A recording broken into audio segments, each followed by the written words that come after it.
Bueno, vamos a empezar la ayudantía hoy día. Espero que estén todos bien y que estén preparados ya para la prueba que se viene. Vamos a partir un poco con lo que fue lo que debió haber sido la ayudantía pasada, que como dije nadie se presentó, así que no se hizo. Así que vamos a partir un poco con lo que es, lo que fue, con lo que debió haber sido. Que la ayudantía pasada deberíamos haber hablado de fuga de clientes, regresión logística y todo lo que es el código en relación a la regresión logística, cómo se evalúa y cosas así.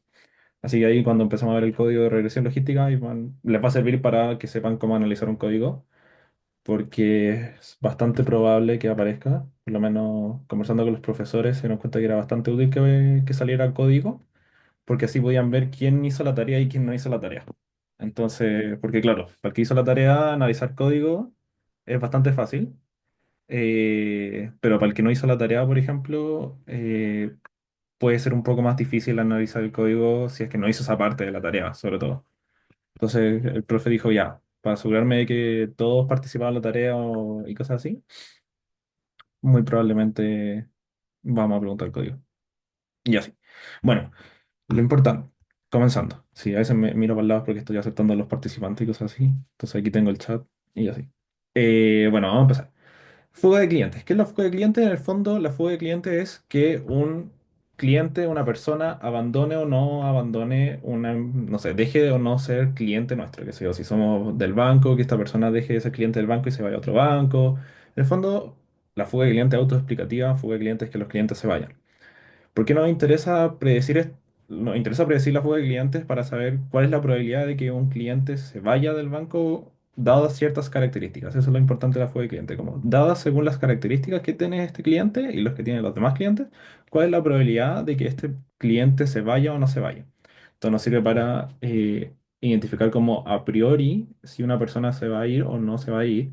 Entonces, si nosotros vemos que hay ciertas características que se repiten en las personas que se van, ya sabemos que esta persona es muy probable que se vaya, así que podemos activar como alguna especie de alerta, alguna especie de campaña especial para que esta persona se quede. O qué sé yo, si un banco quizás sabemos que esta persona es muy probable que se vaya, así que mejor no le prestemos plata porque muy probablemente se vaya. O al revés, como pero cosas así. La idea es poder detectar a tiempo, como con anterioridad, las personas que tienen una alta probabilidad y hacer como todo un perfil de quiénes son las personas que se van y quiénes son las personas que tienden a quedarse como clientes de nuestra empresa. Con el fin, obviamente, de todo de predecir y mantener nuestros clientes y cosas así. Después, ¿qué es la regresión? ¿Qué es una regresión logística? En el fondo, una regresión logística es un modelo que nos sirve para predecir de manera binaria con cierta probabilidad. En el fondo, lo que busca en este caso, por eso estamos hablando de estas dos cosas juntas, lo que es la fuga de clientes y lo que es la regresión logística, porque la regresión logística principalmente predice binariamente, como se fuga, no se fuga, spam, no spam, útil, inútil, qué sé yo, predice entre dos cosas y con una cierta probabilidad. Te dice como es spam con un 80% de probabilidad, no es spam con un 20% de probabilidad, cosas así. Entonces, ¿por qué vemos estos dos temas juntos? Es porque fugarse es simplemente binario. Se fuga, no se fuga, ¿con qué probabilidad? Entonces, la regresión logística, dadas ciertas características que nosotros después le metemos al modelo, que es lo que vamos a ver después en el código, podemos decir, se fuga, sí, con cuánta probabilidad, se fuga, no, con cuánta probabilidad. Entonces, por eso es que vemos regresión logística y fuga de cliente al mismo tiempo, porque simplemente es predecir dos categorías y con qué probabilidad va a ocurrir cualquiera de los dos eventos. Y después al construir el modelo tenemos que ver cuáles son las variables importantes para predecir al final si un cliente se fuga o no se fuga. Aquí, bueno, me salió un poco mal, le quería poner la función. Les puse la función aquí, no quedó bonita. eh, no sé por qué. Pero esta es la función, bueno, también está en el PPT, así que no haya quedado aquí tan bonita no es lo más importante, pero aquí quería poner las funciones para que las puedan ver mientras estamos haciendo la ayudantía y cosas así. Después, bueno, nos vamos a saltar un poquito de esto, que de nuevo las funciones no me quedaron lo más bonitas, lo lamento. Eh, pero aquí esto es importante, las evaluaciones del modelo. Nosotros tenemos para el modelo el accuracy, el precision, el recall, el specify, el F1 score, la curva ROC-UC y el IC-BIC. Varios de estos están explicados más abajo, así que no me voy a detener tanto en este momento para cada uno, sino a medida que vayan apareciendo me voy a ir deteniendo en cada uno. eh, para que sepan qué es lo que buscan medir, cómo se calculan, cuál es su fórmula y cosas así. De hecho, en esta primera ayudantía, en este primer pedazo de la ayudantía, vamos a hablar más de lo que sería el ROC AUC y el IVIC, porque pensé o creo que esos son los más difíciles o los que menos o los menos comunes y cosas así. Entonces, la curva ROC es una herramienta gráfica para evaluar la capacidad de clasificación de un modelo binario. En el fondo, de nuevo, la curva va a estar más abajo, así que después la vamos a ver gráficamente. Pero en el fondo lo que busca representar la curva ROC es qué tan rápido está aprendiendo nuestro modelo, qué tan bien está aprendiendo. O que también está clasificando como está escrito aquí, que después vamos a ver que es el FP es falsos positivos, el TN es true negatives, o sea, verdaderos negativos, y así. Después todo lo que es el false positive y cosas así, que no va a estar más explicado abajo. Eh, entonces, nosotros tenemos que ver cómo se mueve la curva, cómo está hecha la curva para ver qué tan bien es nuestro modelo. Y ahí, claro, aquí como no está visual no se entiende también, pero de nuevo cuando aparezca la curva más abajo, ahí nos vamos a detener en ese lugar. Y ahí les voy a mostrar bien la curva, les voy a decir qué significa, como, qué tan buena es esta curva, qué significa y lo importante. Bueno, después está el área bajo la curva, que van de la mano, por eso siempre es ROC AUC, siempre va todo de la mano. Entonces, la curva es la ROC, vamos a tener la curva, el gráfico con una curva, y después nosotros tenemos que calcular el área bajo la curva, que claramente en la prueba no les van a hacer calcular el área bajo la curva, pero sí al ojo la tienen que identificar, por así decirlo. Eh, Y así. Y claro, nosotros nos importa por lo menos que el área bajo la curva sea mayor a 0,5. Porque si es igual a 0,5, quiere decir que nuestro modelo es igual que el azar. Como si hay que predecir entre cara y sello. Y nuestro modelo da exactamente 0,5, lo mismo que yo tiré al azar y de suerte la chunte, de suerte no la chunte. Entonces, ¿para qué nos sirve un modelo si al azar es exactamente lo mismo? Menor a 0,5 es que nuestro modelo es pésimo o que está prediciendo al revés. Porque si tenemos un 0,2 es pésimo nuestro modelo, como que solo lo chunta en 20% de los casos y hay un 80% de los casos donde no lo está chuntando. O quiere decir que está prediciendo exactamente al revés, como que está tomando los parámetros y los predice, los toma al revés. Entonces, quizás si algo invierto dentro de mi modelo, puedo en realidad chuntarle al 80% de los casos y fallar en el 20%. Como que bajo el 0,5 es medio raro. Y mientras más ya cercano al uno también mientras más cercano al uno es mejor. Siempre el uno es como raro, como si te dio uno, sobre todo si te dio uno a la primera, es porque hay algo mal también, que está sobreentrenado y cosas así. Pero estos valores 0,8, 0,89, ese rango es súper bueno. El 0,9 y entre el 0,99 es un mundo casi ideal. Si viene aquí pone excelente, es un mundo ideal. Como en la vida real no siempre se dan estos valores, así que ya con un 0,8, 0,89 ese rango es muy bueno. Y el uno es algo muy raro, quizás más malo que bueno en realidad, porque la clasificación perfecta no existe en la vida real. Eh, Aquí de nuevo también le intenté poner la fórmula. Y el IBIG es simplemente 2 por el número de parámetros del modelo, partido del logaritmo natural de valores de verosimilitud del modelo. No se los van a preguntar como tal, pero aquí los puse solamente para que hicieran un recuerdo de lo que es el AIC y el BIC. Eh, el AIC mide la calidad del modelo en un balance entre bondad de ajuste y complejidad. Eh, ¿Qué tan bueno es el modelo en base a la cantidad de parámetros que estoy usando? Porque obviamente un modelo que predice bien con dos parámetros es mejor o peor que un modelo que predice bien con siete parámetros. Aquí, si ambos tienen un precision, una accuracy y todas las otras métricas bien más o menos parecidas, como 0,9, 0,87, 0 no sé qué y cosas así, es mejor el con menos parámetros porque es menos costoso computacionalmente, requiere menos información y cosas así. Entonces, si tengo dos modelos, uno que ocupa dos variables y otro que ocupa 10 variables, pero ambos tienen todas sus métricas son más o menos parecidas, es preferible el con menos variables solamente porque es más barato en todo tipo de sentido, como de conseguir la información es más barato de procesar, es más barato, es más rápido de correr, es más... Entonces, si tengo dos modelos que tienen métricas más o menos parecidas, incluso si Es un poco peor el con menos parámetros, es preferible. Sí, es un poco peor. Un poco peor puede ser como diferencia de 0,01, diferencia de 0,02. Ahí es preferible el con menos parámetros si hay una diferencia significativa entre parámetros. Si me dicen como este tiene un parámetro más y es 0,2 mejor, como que es un poco igual, pero este tiene 10 parámetros más y es 0,1 mejor, es mejor el que tiene dos parámetros, aunque sea 0,1 peor. O sea, 0,01 peor. Y así. Bueno, y aquí ya vamos a ir con lo que es el código. Vamos a conectarnos para poder ir corriendo el código.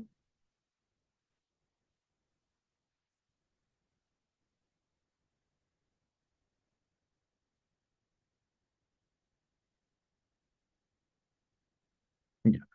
Lo de siempre. Aquí siempre el primer recuadro es para llamar las librerías, que puede estar todo esto aquí en las primeras líneas de esto. Así que si ven un import en el código mientras están haciendo la prueba, ya saben que el import es para llamar las librerías que vamos a necesitar para poder procesar los datos y cosas así.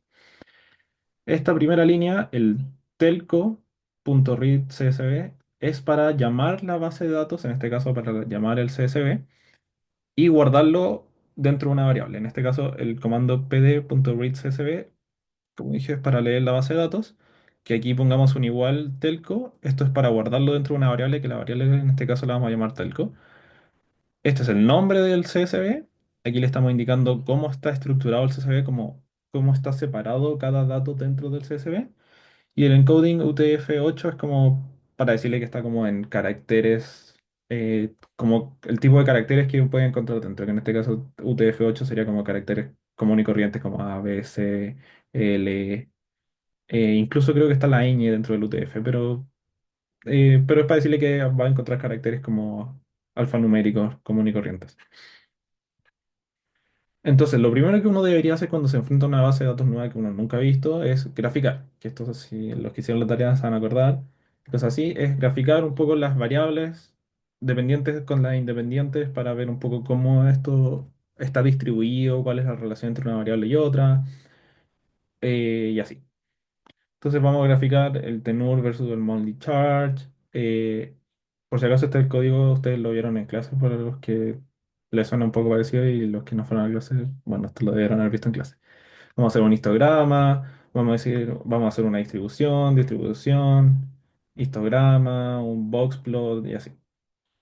Que no es tan importante tenerse en toda esta parte, pero si les preguntan, todo esto es simplemente para el gráfico. El PLT title es para ponerle el título al gráfico, el X-label es para poner el título del eje X, el Y-label es para poner el título del eje Y, el PLT show es para mostrar el gráfico, este PLT figure es para ajustar el tamaño del gráfico que queremos, de 8 píxeles, por así decirlo, 8 pulgadas, no me acuerdo bien en qué está, 8 pulgadas por 6 pulgadas. Y aquí, esto es como la única función matemática en este caso. Scatterplot es para hacer el gráfico de puntos, sí, para hacer el gráfico de puntos. ¿Con qué data? Con la telco, que es la que guardamos delante. En el eje X, eh, qué variable vamos a poner, qué columna de la base de datos vamos a poner. En el eje Y, qué columna vamos a poner. Eh, y en este caso, aquí tenemos el hue, es el color que se le va a agregar. En este caso, en este caso, eh, en el eje Y tenemos el monthly chart, en el eje X tenemos el tenor, y según su categoría en churns, que churns es si se fuga o no se fuga, es el color que se le asigna a cada punto. Entonces los naranjos son clientes que sí se fugan y el color azul son clientes que no se fugan. Y otra persona. Y alfa simplemente es como para el tamaño de los puntitos y cosas así, como el color, como el degradé y cosas así. Así que es lo menos importante. Lo importante son estas cosas. Y así un histplot de histograma, de nuevo, data que va en el eje X, el ancho de las barritas, el color, borde para el color, o sea, el color del borde, y así. Y aquí vamos a tener diferentes gráficos. un histograma, un gráfico de barras que simplemente también cuenta la frecuencia entre clientes que no se fugan, clientes que se fugan, gráfico de barras separado también por si se fuga o no se fuga, tipo de contrato. Si tiene un contrato de mes a mes, estos son los que no se fugan, estos son los que sí se fugan, estos son los que no, estos son los que sí, estos son los que no, estos son los que sí. Y simplemente está contado por cantidad de ocurrencia. Aquí lo mismo, aquí tenemos un gráfico de un boxplot, que todos son más o menos similares. El boxplot, de nuevo, boxplot quiere decir que vamos a hacer un boxplot con qué data, qué va en el eje X, qué va en el eje Y, y así de simple. No tiene mucha más interpretación o dificultad esa parte del código. Sí, solo recuerden que en este caso no ocurrió, pero en los gráficos de caja nosotros podemos ver al tiro que hay datos atípicos cuando hay circulitos. En este caso no ocurre en ninguno de los dos, pero si nosotros viéramos puntos o círculos, aquí fuera de como de este rango, son datos atípicos. Y ahí uno puede decir, si te ponen un gráfico de boxplot, hay datos atípicos, y ahí yo tengo que ver el caso, el contexto del caso y la data que estoy graficando para ver si realmente son datos atípicos y justificar si son o no son y por qué son datos atípicos y así. No son datos atípicos porque está bien que hayan personas que se les cobra cero. No sé, que personas que tengan crédito en cero. Sí, son datos atípicos porque nunca existe gente con crédito cero, según este caso. Ahí ustedes tienen que justificar. Aquí, bueno, también esto es muy parecido a la tarea. El summary que hace, bueno, aquí nosotros guardamos esto en el summary, pero aquí vamos a hacer un telco select describe, que en el fondo es, vamos a hacer una descripción básica de lo que sería la, la base de datos de telco. Después vamos a calcular el rango, el mínimo, el máximo. Vamos a, bueno, también calcular el rango intercuartil sin considerar el dropNAS sin considerar los datos vacíos. eh, Mediana, o sea, median es para calcular la mediana. Y aquí simplemente vamos a printear todos los resultados de antes. Que primero vamos a ver un poco. Aquí está todo lo que printeamos de antes. Como recuerdan, aquí está la tabla del summary, que printea al máximo, el 75, el 50, el 25%, el mínimo, la división estándar. También printea la media y hace una cuenta de cuántos datos hay por cada columna de Senior Citizen, Tenure y Monthly Charge. ¿Por qué esta tabla es tan chica? Esta tablita. ¿Por qué esta tablita es tan chica y solo tiene tres columnas? Es porque si nos fijamos en la base de datos, hay muy pocas variables que son numéricas. Si se dan cuenta que hay una variable numérica, acá hay otra variable numérica, acá hay otra y acá hay otra. Y eso es todo lo que tenemos de numérico. Y todas las demás son variables categóricas, que tienen una o más, o sea, que tienen dos categorías más, que en este caso el género tiene dos categorías, aquí el partner tiene dos, aquí también el dependence tiene dos, y así. Por eso en este análisis salió tan corto porque aquí solo se incluyen las variables numéricas, porque claramente no puedo calcular cuál es el máximo, ni cuál es el mínimo, ni cuál es la media de variables categóricas. Vamos a volver al código. Aquí vamos a PD to numeric en este caso es todo lo que sea. ¿Dónde está total charge? Aquí. Por si esta variable, por mucho que nosotros aquí la vemos como número, puede que al momento de cuando la gente estaba tipeando esto y guardando esto dentro de la base de datos, lo guardó como texto. Por mucho que nosotros lo veamos como número, puede que el código Python lo esté tomando como texto. Entonces, lo único que hacemos con el PD to numeric es pasar eso que es texto a algo que sea número, siendo que ya es número, pero para que quede como número. Y aquí simplemente en selección de variables numéricas vamos a tomar lo que son las variables numéricas. Así de simple. Creamos una variable que se llama numeric vars, que en el fondo para almacenar todas las variables numéricas. Esto es igual a la base de datos y a la base de datos le vamos a seleccionar estas tres columnas y le vamos a quitar los que son nans, los datos vacíos. Después la variable core matrix es simplemente la- las variables que guardamos delante, punto core, eso quiere decir que vamos a hacer la matriz de correlación de las variables numéricas que guardamos antes. Y aquí esto es simplemente para visualizarlo. El tamaño, como dije, el pretfigure es para el tamaño, el heatmap es para ponerle los colores rojo, azul y cosas así, el título y el show. Eh, tabla de frecuencia, bueno, crosstab, tabla de frecuencia, simple. Telco de género y de church. Vamos a una tabla de frecuencia del género según el church. Vamos a... Y vamos a hacer esas cosas. No hay mucho más que analizar aquí. Así que aquí tenemos una matriz de correlación bien chiquitita solo con estas tres variables de antes. El senior, el tenor y el monthly charge. Aquí, bueno, tenor, monthly charge, total charge. Recuerden, también es muy probable que le aparezca una matriz de correlación. La diagonal siempre tiene que ser uno porque siempre yo estoy 100% explicado por yo mismo. Y simplemente aquí vemos la correlación de tenor con total charge, la correlación de monthly charge con, no sé, con tenor y así. Mientras... Y esto puede ser desde el -1 al 1. Aquí vemos el gráfico de barras que estábamos haciendo delante, con un color para los que se fugan, otro color para los que no se fugan, y simplemente contamos cuántas personas hay de cada género que se fugan y no se fugan. Y aquí, bueno, aquí se repite. Sí. Y aquí, bueno, lo más importante son, el grado de libertad no es tan importante, lo importante es el p-value y el chi cuadrado.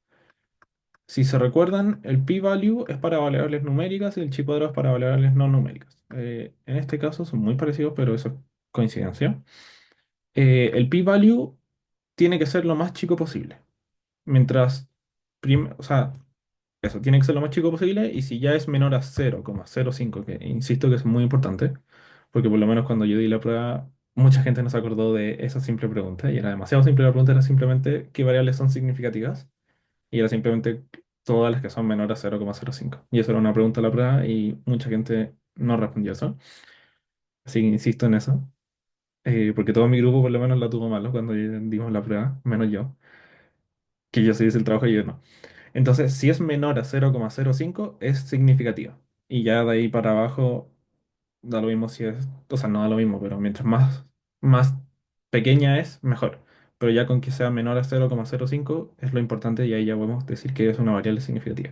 Entonces aquí podemos ver que las variables no son significativas para predecir la fuga de los clientes y aquí estas otras variables categóricas eh, tampoco son las ideales, tampoco son, se me fue la palabra, significativas para predecir si un cliente se fuga o no se fuga. Bueno, aquí, bueno, de nuevo pasa lo mismo, llamamos el CSV y aquí vamos a crear una variable X que esta va a contener todas las variables independientes, que son las variables que vamos a utilizar para predecir. En este caso vamos a vamos a predecir con tenor y con monthly charge. Eh, Aquí lo que vamos a hacer con esta función de mapping, de map, es el churn, el fuga, no fuga, que en este caso, si nosotros lo vemos está en no y sí, lo vamos a pasar a, el no lo vamos a pasar a un cero y el sí lo vamos a pasar a un uno. Entonces creamos esto y después simplemente con la función map se lo aplicamos. Entonces después para efectos prácticos, para efectos de cálculo, todo esto es un cero, todos los no son un cero y todos los sí son un uno. Nosotros obviamente aquí no lo vamos a ver modificado, pero, pero Python por detrás está considerando que ahora los no son un cero y los sí son un uno. Cosa de poder aplicar, de poder calcular, de poder aplicar procedimientos matemáticos a esto, porque de nuevo, yo no puedo calcular el mínimo o el máximo de un sí de un no. No puedo calcular la media, no puedo calcular todas esas cosas. Y así. Después. La variable i, que es la que vamos a predecir, es en este caso lo que se fuga. La churn, que es fuga. Entonces, en este caso, i almacena la variable que queremos predecir, x almacena las variables que vamos a utilizar para predecir. Después separamos esto en xtrain, xtest y train y test, que son las variables. El xtrain son las variables que vamos a usar para entrenar el modelo. Aquí son las variables predictoras que vamos a usar para testear el modelo. La variable I que vamos a usar para entrenar el modelo, la variable I que vamos a ocupar para testear. Esta función lo separa de de las variables que nosotros creamos antes, el test size y el random state. Y así. Y después, bueno, vamos a ajustar el modelo y que simplemente con el logit, eso es crear el modelo. sm.logit es crear el modelo. Agregamos el train y el train. Y aquí vamos a tener la tabla del modelo. Aquí que nos importa principalmente del modelo, Eh, nos importa principalmente esta columna. Esta, esta de acá, que este es el p-value. Entonces aquí vemos que esta no cuenta, la constante no cuenta, que el tenu es cero, que el molichar es cero. Entonces quiere decir que las dos son variables significativas, son extremadamente significativas. Y aquí, bueno, no cuenta mucho, lo demás es número de observaciones, eh, y así. El, un coeficiente que tampoco importa. Bueno, toda esta información no importa y así. Eh, un error, que es bajísimo, pero lo más importante, insisto, es esta columna de los p-value. Eh, y bueno, aquí solamente para poder, esto es una cosa que uno puede ir jugando, que con esto aquí podemos predecir la probabilidad, queremos buscar la probabilidad de que un cliente se fugue si tiene ciertos tipos de características. Si en Tenor tiene 5, si en Money Chart tiene 110, vemos que su probabilidad de fugarse es esto. Y aquí puedo ir modificando esto. Y aquí esto va a ir cambiando, pero simplemente como para ir jugando y saber que uno puede ir haciendo predicciones con el modelo. Eh, y aquí vemos la matriz de confusión, que la matriz de confusión es cuántas veces el modelo predijo que era verdadero y fue verdadero, cuántas veces dijo que era verdadero y era falso, cuántas veces dijo que era falso y era verdadero, y cuántas veces dijo que era falso y realmente era falso. Esto es cuántas veces era verdadero y el modelo dijo verdadero. Esto es cuántas veces era falso y el modelo dijo que era falso. Esto es cuántas veces era verdadero y el modelo dijo falso. No, o así. Y esto es cuántas veces el modelo dijo falso y era verdadero. Una cosa así. Y aquí vamos a printar todas las métricas que tenemos, de las que hemos visto hasta ahora, el accuracy, el recall, el specify, el precision y el F1. La menos común en este caso es siempre esta. Esta es la menos común de todas estas. Y al sensitive siempre se le llama recall. Es muy típico que aparezca más como recall que como sensitivity. ¿Qué podemos de aquí sacar de las métricas? Que nuestro modelo no es muy consistente. Es, es bueno, aquí tenemos métricas buenas, pero tampoco es tan consistente si aquí tenemos nuestras métricas tan bajas, entonces nuestro modelo es más o menos deficiente en algunos casos, entonces no es un gran modelo. Después aquí printeamos el AIC y el BIC y vamos a graficar la curva ROC AUC. En este momento no recuerdo eh, qué tan alto, cuál era la métrica ideal para estos valores, como cercano a uno, cercano a mientras más grande mejor y cosas así. Lo lamento por eso. Y aquí vamos a ver la curva ROC y el área bajo la curva. Esta gráfica que puse es el 0,5, es predecir aleatoriamente que siempre es como cruza de extremo a extremo el gráfico. Esta es la curva ROC que vemos. Lo ideal es que esta curva crezca lo más rápido posible, crezca primero aquí en el eje Y, crezca idealmente hacia el uno y después se vaya en línea recta para acá, que sean dos líneas rectas más o menos, y se forme como un triángulo, una especie de triángulo rectángulo. Pero mientras más alto, pero no se logra en este caso, y mientras más alto por aquí es mejor. En este caso tenemos esta curva y aquí tenemos el área bajo la curva, que es toda esta área, que en este caso es 0,81, que es bastante alto. Bueno, 0,807 aproximado a 0,81, que es bastante bueno. Pero la idea es, de nuevo, que esta recta, esta curva crezca lo más rápido posible. Y al final nuestro AUC, nuestra área bajo la curva, va a ser más cercano a 1. Después, eh, aquí vamos a repetir un poco el ejemplo, solo que lo que vamos a cambiar es que vamos a agregar más categorías. Vamos a agregar, por ejemplo, el género, lo vamos a transformar también con el 0,1 con la función de mapping. El partner también lo vamos a transformar a 0 y 1 con la función de mapping. Y esa es la única diferencia con el modelo anterior. Y ahora vamos a ver que esto es más largo. Antes eran menos categorías y ahora agregamos más. Agregamos también el Senior Citizen. Vemos que género no es significativo. Vemos que partner tampoco es significativo, pero vemos que Senior Citizen sí es significativo. Eh, eso. Después aquí, de nuevo aquí lo de las predicciones. La matriz de confusión, que en realidad no cambió mucho, a pesar de que agregamos una variable que sí era significativa, esto no cambió mucho. De nuevo vamos a hacer todo el reporte de la accuracy de las métricas. De nuevo vemos que las métricas no cambiaron mucho. Vamos a pintar el I, que el big, y de eso que el I y el big, no sé si cambiaron mucho. No, tampoco. No cambiaron mucho. El área bajo el curva aumentó en 0,01. Entonces, lo importante de aquí es saber que se pueden agregar, que hay que agregar nuevas variables y saber cuáles son, eh, saber uno, cómo hay que transformar las variables para poder agregarlas, que en este caso las variables categóricas las podemos transformar en 0 y 1. Eso solamente si hay dos categorías.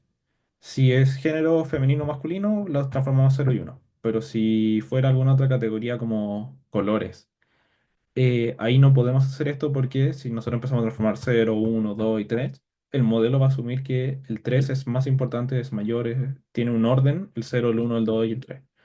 Y ahí tenemos que hacer la función de getDummies. Así que solo cuando tenemos dos categorías nos funciona bien el mapping para transformar ceros y unos. Eh, Eso es lo que se supone que debería haber sido la ayudantía pasada. Voy a cortar la reunión, voy a mandar el link de nuevo y ahí vamos a empezar con un pequeño, con lo último que quede, que es un pequeño resumen para la prueba de mañana sobre métricas, principalmente regresión lineal, regresión logística. Y aquí están las métricas de evaluación. Es bien cortito. Es todo esto nomás.